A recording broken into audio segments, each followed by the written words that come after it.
जसप्रीत बुमराह ने पहला test match खेला, तीसरा टेस्ट मैच खेला, दोनों में 5 पर भी लिया, उसके बावजूद भी टीम इंडिया को हार का सामना करना पड़ा। ऐसे में फिलहाल के लिए जसप्रीत बुमराह रडार पर हैं। बड़े बड़े खिलाड़ी, बहुत सारे फॉर्मर प्लेयर्स, अनिल कुंबले, सुनील गावस्कर और भी बहुत सारे प्लेयर्स जिन्होंने जसप्रीत बुमराह के वर्कलोड मैनेजमेंट को लेकर बहुत सारे सवाल उठाए हैं। ऐसे में बहुत सारी बातें बन रही हैं। ऐसे में ये बातों को सुनकर सभी क्रिकेट फैंस तो ये सोच रहे हैं कि मतलब ऐसे में किसी ने पहले क्या क्रिकेट नहीं खेली। बहुत सारी बातें, स्पेशली तब कि जब स्पेशली उनका जो कंपैरिजन हुआ वो हुआ बेन स्टोक्स के साथ में। अभी फिलहाल में जसप्रीत बुमराह चोटिल हुए थे, उसके बाद चोट से रिकवरी कर दोबारा क्रिकेट खेल रहे हैं। ऐसे में अगर स्टोक्स की बात करें तो उनकी भी सर्जरी हुई थी जनवरी 2025 में।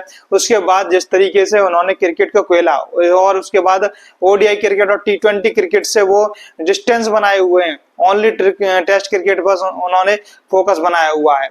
तो ऐसे में इरफान पठान ने बहुत सारे फैक्ट भी दिए, जिसमें उन्होंने बोला कि जिस तरीके से बेन स्टोक्स ने इस टेस्ट में जिस तरीके से गेंदबाजी करी, और किसी भी फील्ड में अगर बात करें, गेंदबाजी ले लो, बल्लेबाजी में इतना अच्छा प्रदर्शन नहीं रहा है सीरीज में अब तक, लेकिन फील्डिंग और बॉलिंग में जो रहा, जिस तरीके से ऋषभ पंत को वो रन आउट किया गया था, और जिस तरीके से जो 5वां दिन था वहां पर पूरी टीम ने 54 ओवर्स डाले थे और उसमें से 20 ओवर्स बेन स्टोक्स ने डाले।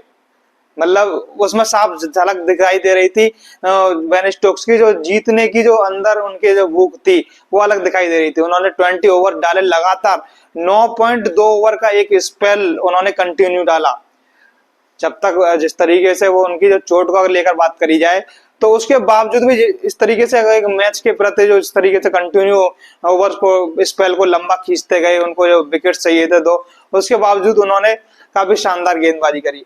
ऐसे में जो फैक्ट्स देखने को मिले जसप्रीत बुमराह के जो वर्कलोड मैनेजमेंट को देकर, जो इरफान पठान ने ये बात बोली कि हम उनको 5 ओवर कराते हैं, उसके बाद उन्हें हटा देते हैं, उसके बाद ये वेट करते हैं कि जो रूट आएगा तब हम उनको वापस लेके आएंगे। जो रूट को हम आउट कर देते हैं तो जसप्रीत बुमराह को उनके सामने लेके आएंगे, जो रूट को वो आउट करेंगे और उसके बाद उनको हटा देंगे। ऐसे में मतलब जब 1-2 विकेट गिर जाती है तब उनको ऊपर प्रेशर बनाने वाली बात आती है, तभी हम जसप्रीत बुमराह को हटा देते हैं।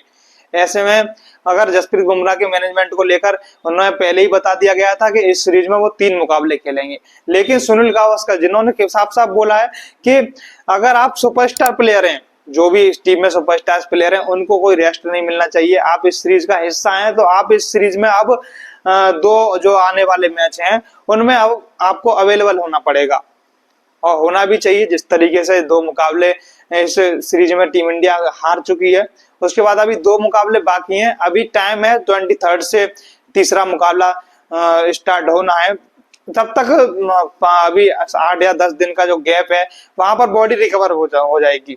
जसप्रीत बुमराह को सारे तरीके से रेस्ट भी मिलेगा और उसके बाद बॉडी रिकवर भी होगी। अगर ऐसे में उनका जो पर्सनल जो पॉइंट हो गया, क्या होगा, सवाल सबसे बड़ा ये भी उठता है कि शुभमन गिल और गौतम गंभीर उनको अच्छे तरीके से मैनेज नहीं कर पा रहे हैं।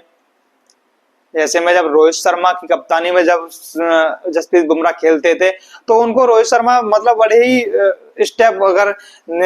बड़े ही तरीके से उनको यूज किया करते थे। जब उनकी जरूरत पड़ती थी तभी उनको गेंद थमाते थे।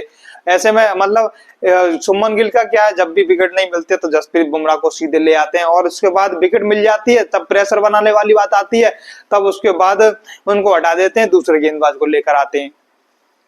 खैर, आपका क्या मानना है जसप्रीत बुमराह को लेकर कमेंट सेक्शन में लिख दीजिए। आज के लिए बस इतना ही है। जब तक के लिए चैनल पर अगर नए हो तो वीडियो को लाइक कर दो, चैनल को सब्सक्राइब कर लो, बेल आइकन को प्रेस कर दो।